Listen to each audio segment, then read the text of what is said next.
நேயர்களுக்கு வணக்கம். இன்றைய மதிய நேர பிரதான செய்திகள். முதலில் தலைப்புச் செய்திகள். அவதானத்துடன் செயற்படவும் அடுத்த 24 மணித்தியாலங்களுக்கு விடுக்கப்பட்ட எச்சரிக்கை. ரணிலை சந்தித்த அரசு தரப்பின் முக்கிய புள்ளி சூடுபிடிக்கும் தென்னிலங்கை. இலங்கையில் நிலவும் மோசமான வானிலை, ஒருவர் மரணம், ஆயிரக்கணக்கானோர் பாதிப்பு. கடற்கரையில் மீட்கப்பட்ட துண்டிக்கப்பட்ட மனித தலை. கைது செய்யப்பட்ட ஆண் காவல் நிலைய சிறை கூடத்தில் உயிரிழப்பு. இடியுடன் கூடிய கனமழை, விடுக்கப்பட்டுள்ள கடும் எச்சரிக்கை. பொரளை இரட்டை கொலை, வெளிநாட்டுக்கு தப்பியோடியவர் கைது. நாட்டில் பெய்து வரும் கனமழை, வெள்ளத்தில் மூழ்கிய நீர்கொழும்பு மீரிகம பிரதான வீதி. தலைமன்னார் பிரதான வீதி பகுதியில் ஏற்பட்ட திடீர் தீப்பரவல். கட்டுநாயக்க விமான நிலையத்துக்கு செல்லும் பயணிகளுக்கு முக்கிய அறிவிப்பு. தொடர்பான விரிவான செய்திகள். கழுகங்கையின் ஆற்றுப்படுக்கையில் கணிசமான மழைவீழ்ச்சி பதிவாகியுள்ளதால் கழுகங்கையின் தாழ்நில பகுதிகளில் சிறிய அளவிலான வெள்ள நிலைமை ஏற்படக்கூடும் என நீர்ப்பாசன திணைக்களம் எச்சரிக்கை விடுத்துள்ளது. இன்று முற்பகல் 8:30 மணி முதல் அடுத்த 24 மணித்தியாலங்கள் வரை செல்லுபடியாகும் வகையில் இந்த எச்சரிக்கை விடுக்கப்பட்டுள்ளது.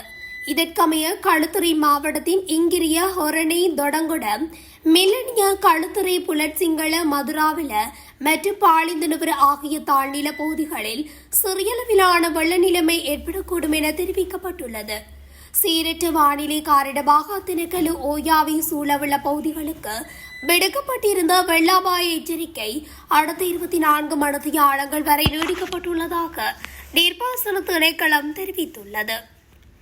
இலங்கையின் தற்போதைய பொருளாதார வீழ்ச்சி மற்றும் இலங்கை ரூபாவின் மிக வேகமான பெறுமதி வீழ்ச்சி ஆகியவற்றினால் பாரிய பொருளாதார நெருக்கடியை நோக்கி நாடு நகர்வதாக பொருளாதார வல்லுநர்கள் தெரிவித்துள்ளனர். இந்த நிலையில் சர்வகட்சி மாநாடு ஒன்றை கூட்டுமாறு எதிர்க்கட்சித் தலைவர் சஜித் பிரேமதாச கோரிக்கை விடுத்துள்ளார். நாடு மீண்டும் ஒருமுறை கடுமையான மற்றும் ஆபத்தான பொருளாதார எச்சரிக்கை நிலையை எதிர்கொண்டுள்ள நிலையில் எதிர்க்கட்சிகள் அனைத்தும் தங்களுக்குள் இருக்கும் வேறுபாடுகளை மறந்து ஒற்றுமையுடன் ஒன்றிணைந்துள்ளதாக பிரேமதாச தெரிவித்துள்ளார். இதேவேளை இலங்கையின் வெளிநாட்டு நாணய மாற்று சந்தை கடுமையான வீழ்ச்சியை சந்தித்து வருவதுடன் நம்பிக்கை நலிவடைந்துள்ளமை காரணமாக சந்தையில் பெரும் ஸ்திரத்தன்மம் அற்ற மற்றும் நிச்சயமற்ற ஒரு நச்சு சுழற்சி உருவாகியுள்ளது என்று ஐக்கிய மக்கள் சக்தியின் நாடாளுமன்ற உறுப்பினர் ஹர்சடி சில்வா எச்சரித்துள்ளார். இது இவ்வாறு இருக்கையில் அரசு தரப்பில் உள்ள மிக முக்கியமான நபரொருவர் முன்னாள் ஜனாதிபதி ரணில் விக்ரமசிங்கவை சந்தித்துள்ளதாக தகவல் வெளியாகியுள்ளது. இலங்கையில் நிலவும் சீரற்ற காலநிலை மற்றும் அனர்த்த நிலைமை காரணமாக நேற்று ஒருவர் உயிரிழந்துள்ளதாக அனர்த்த முகாமைத்துவ மத்திய நிலையம் தெரிவித்துள்ளது. ஹம்பகா மாவட்டம் டிவிலப்பட்டிய பிரதேச செயலக பிரிவைச் சேர்ந்த 64 வயதான ஒருவர் நேற்று வெள்ள நீரில் அடித்து செல்லப்பட்டு உயிரிழந்துள்ளார். இந்த பேடர் சூழ்நிலை காரணமாக 1966 குடும்பங்களைச் சேர்ந்த 7757 பேர் பாதிக்கப்பட்டுள்ளதாகவும் அனர்த்த முகாமைத்துவ மத்திய நிலையம் அறிவித்துள்ளது. அவர்களில் 201 பேர் தற்போது 6 பாதுகாப்பு மையங்களில் தங்க வைக்கப்பட்டுள்ளதாகவும் தெரிவித்துள்ளது. இருப்பினும் இந்த மோசமான வானிலை காரணமாக 4 மாவட்டங்களைச் சேர்ந்த 20 பிரதேச செயலக பிரிவுகளில் உள்ள மக்கள் பாதிக்கப்பட்டுள்ளதாகவும் தொடர்புடைய அறிக்கைகள் குறிப்பிடுகின்றன. மேலும் 123 வீடுகள் பகுதியளவு சேதமடைந்துள்ளதாகவும் 2 வீடுகள் முழுமையாக சேதமடைந்துள்ளதாகவும் தெரிவிக்கப்பட்டுள்ளது. இதற்கிடையில் கடந்த 24 மணி நேரத்தில் பதிவான அதிகபட்ச மழை அளவான 137.80 மில்லிமீட்டர் அத்தினக்கல்ல பிரதேச செயலகத்தில் பதிவாகியுள்ளது. முன்னணி சுற்றுலா விடுதியொன்றின் பின்புற கடற்கரையில் ஒதுங்கிய நிலையில் உடலில் இருந்து துண்டிக்கப்பட்ட மனித தலை ஒன்று மீட்கப்பட்டுள்ளது. அலிட்கம மொரகெல்ல கடற்கரையில் உள்ள கடற்கரையில் இன்று காலை இந்த மனித தலை மீட்கப்பட்டுள்ளது. அலுட்கம காவல்துறையினருக்கு கிடைத்த தொலைபேசி அழைப்புக்கு அமைவாக மேற்கொள்ளப்பட்ட விசாரணைகளின் போதே இந்த மனித தலை மீட்கப்பட்டுள்ளது. இது ஒரு ஆணின் தலை என அடையாளம் காணப்பட்டுள்ளதுடன் அவரது அடையாளம் குறித்த எந்த ஒரு தகவலும் இதுவரை வெளியாகவில்லை. இச்சம்பவம் தொடர்பாக அனுட்கம காவல்துறையினர் மேலதிக விசாரணைகளை முன்னெடுத்து வருகின்றனர். கசிப்பு வைத்திருந்த குற்றச்சாட்டில் கைது செய்யப்பட்ட ஆணொருவர் காவல் நிலைய சிறையில் உயிரிழந்துள்ளார். குறித்த சம்பவம் சனிக்கிழமை அதிகாலையொன்று மட்டக்களப்பு கரடியனாறு காவல் நிலைய சிறையில் இடம்பெற்றுள்ளது. கித்துல் பாடசாலை வீதியைச் சேர்ந்த 50 வயதுடைய சுப்பையா சாந்தகுமார் என்பவரே இவ்வாறு உயிரிழந்துள்ளார்.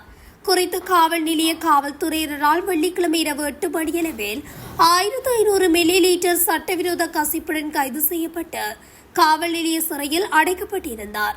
இந்நிலையில் சம்பவ தினமான இன்று சனிக்கிழமை அதிகாலை 4:30 மணியளவில் உடல் நலக்குறைவால் சிறைக்கூடத்தில் உயிரிழந்துள்ளதாக காவல்துறையினர் தெரிவித்தனர். இதனையடுத்து சடலத்தை வெட்டு பிரேத பரிசோதனைக்காக மட்டக்களப்பு போதனா வைத்தியசாலையில் ஒப்படைப்பதற்காக நீதிமன்ற உத்தரவை பெறும் நடவடிக்கையை முன்னெடுத்து வருகின்றனர். மேற்கு சப்ரகமுவ மற்றும் வடமேற்கு மாகாணங்களிலும் காலி, மாத்தறை, கண்டி மற்றும் நுவரெலியா மாவட்டங்களிலும் அவ்வப்போது மழை அல்லது இடியுடன் கூடிய மழை பெய்யும். மேற்கு மற்றும் சப்ரகமுவ மாகாணங்களிலும் காலி மற்றும் மாத்தறை மாவட்டங்களிலும் சில இடங்களில் சுமார் 100 மில்லிமீட்டர் கனமழை பெய்ய வாய்ப்புள்ளது. பிற்பகல் 1 மணிக்கு மேல் ஊவா மாகாணத்திலும் அம்பாறை மற்றும் மட்டக்களப்பு மாவட்டங்களிலும் சில இடங்களில் மழை அல்லது இடியுடன் கூடிய மழை பெய்யக்கூடும். மத்திய மலைகளின் மேற்கு சரிவுகள் வடக்கு, வடமத்திய, வடமேற்கு மற்றும் தெற்கு மாகாணங்களிலும் திருகோணமலை மாவட்டத்திலும் அவ்வப்போது மணிக்கு 30 தொடக்கம் 40 கிலோமீட்டர் வேகத்தில் ஓரளவு பலமான காற்று வீசக்கூடும். இடியுடன் கூடிய மழை பெய்யும் போது தற்காலிகமாக வீசக்கூடிய பலத்த காற்று மற்றும் மின்னல் தாக்கங்களினால் ஏற்படக்கூடிய பாதிப்புகளை குறைத்துக் கொள்ள தேவையான முன்னெச்சரிக்கை நடவடிக்கைகளை மேற்கொள்ளுமாறு பொதுமக்களுக்கு அறிவுறுத்தப்பட்டுள்ளமை குறிப்பிடத்தக்கது. கொழும்பு பொரளை போலீஸ் பிரிவுக்குட்பட்ட சிறிசர உயன அடுக்குமாடி குடியிருப்புக்கு அருகில் இடம்பெற்ற இரட்டை கொலை சம்பவம் தொடர்பில் தேடப்பட்டு வந்த பிரதான சந்தேக நபர் கைது செய்யப்பட்டுள்ளார். கடந்த 2025 ஆகஸ்ட் 7ஆம் தேதி மோட்டார் சைக்கிளில் வந்த இனம் தெரியாத 2 துப்பாக்கிதாரிகளால் நடத்தப்பட்ட துப்பாக்கிச் சூட்டில் 2 உயிரிழந்ததுடன் மேலும் 3 காயமடைந்திருந்தனர். சம்பவம் குறித்து கொழும்பு குற்ற தடுப்பிரிவினர் விசாரணைகளை முன்னெடுத்திருந்தனர். குறித்த குற்ற செயலில் ஈடுபட்ட பிரதான சந்தேக நபருக்கு எதிராக சர்வதேச சிவப்பு எச்சரிக்கை விடுக்கப்பட்டிருந்தது.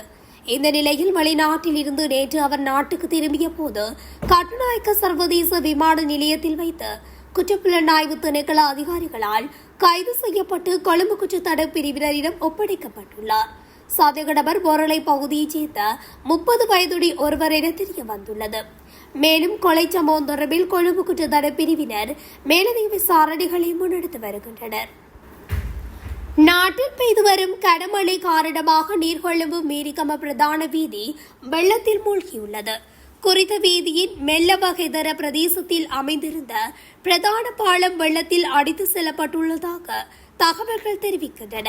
முன்னதாக வெள்ளத்தில் அடித்து செல்லப்பட்டிருந்த பாலத்தை தற்காலிகமாக சீரமைத்து போக்குவரத்து நடைபெற்றிருந்த நிலையில் இன்று பாலம் முற்றாக அடித்து செல்லப்பட்டுள்ளது. அத்துடன் நீர்கொழும்பு மீரிகம பிரதான பாதையில் பல்வேறு இடங்கள் வெள்ளத்தில் மூழ்கியுள்ளன. அதன் காரணமாக குறித்த பாதையின் போக்குவரத்து தற்போது மட்டுப்படுத்தப்பட்டுள்ளது. மன்னார் பிரதான வீதி செல்வேரி பகுதியில் உள்ள பனங்காட்டில் நேற்று மாலை திடீர் தீப்பரவல் ஏற்பட்டுள்ளது. இந்த நிலையில் மன்னார் மாவட்ட அனர்த்த முகாமைத்துவ பிரிவுக்கு தகவல் வழங்கப்பட்ட நிலையில் அவர்கள் அங்கு விரைந்து தீ அணைக்க நடவடிக்கை மேற்கொண்டுள்ளனர். இதன்போது போலீஸ், ராணுவம் மற்றும் கடற்படையினரின் தீவிர முயற்சியால் நீண்ட நேரத்தின் பின்னர் தீ கட்டுப்பாட்டுக்குள் கொண்டுவரப்பட்டுள்ளது. குறித்த தீயினால் சில பனைமரங்கள் எரிந்துள்ளதாகவும் தீ பரவியதுக்கான காரணம் வெளியாகவில்லை எனவும் தெரிவிக்கப்படுகிறது. அத்துடன் மேலதிக நடவடிக்கைகளை மன்னார் மாவட்ட அனர்த்த முகாமைத்துவ பிரிவு மேற்கொண்டு வருகின்றது. சீரற்ற வானிலை காரணமாக கட்டுநாயக்க சர்வதேச விமான நிலையத்திற்கு வரும் பயணிகள் 4 மணி நேரம் முன்னதாக வருகை தருமாறு கேட்டுக் கொள்ளப்பட்டுள்ளனர். தற்போது நிலவி வரும் சீரற்ற வானிலை காரணமாக கட்டுநாயக்க விமான நிலையத்தின் பிரதான உள்நுழையும் பாதைகள் மற்றும் அதனை சுற்றியுள்ள சில வீதிகள் வெள்ள நீரில் மூழ்கும் அபாயம் ஏற்பட்டுள்ளது. இதனால் ஏற்படக்கூடிய போக்குவரத்து நெரிசல்கள் மற்றும் தாமதங்களை தவிர்க்கும் நோக்கில் இந்த விசேட அறிவித்தல் விடுக்கப்பட்டுள்ளது.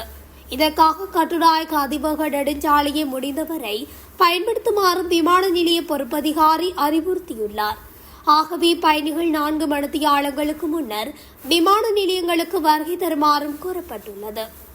இத்துடன் தமிழொலியின் இன்றைய மதிய நேர பிரதான செய்திகள் நிறைவடைகின்றன. தொடர்ச்சியாக செய்திகளை அறிந்து கொள்ள தமிழொலி ஊடகத்துடன் இணைந்திருங்கள். நன்றி, வணக்கம். தமிழொலி ஒரே பார்வையில் இன்றைய செய்திகளை உடனுக்குடன் தெரிந்து கொள்ள தமிழொலி யூடியூப் தளத்தை சப்ஸ்கிரைப் செய்து கொள்ளுங்கள். இந்த வீடியோ பிடிச்சிருந்தா லைக் பண்ணுங்க, கமெண்ட் பண்ணுங்க, ஷேர் பண்ணுங்க.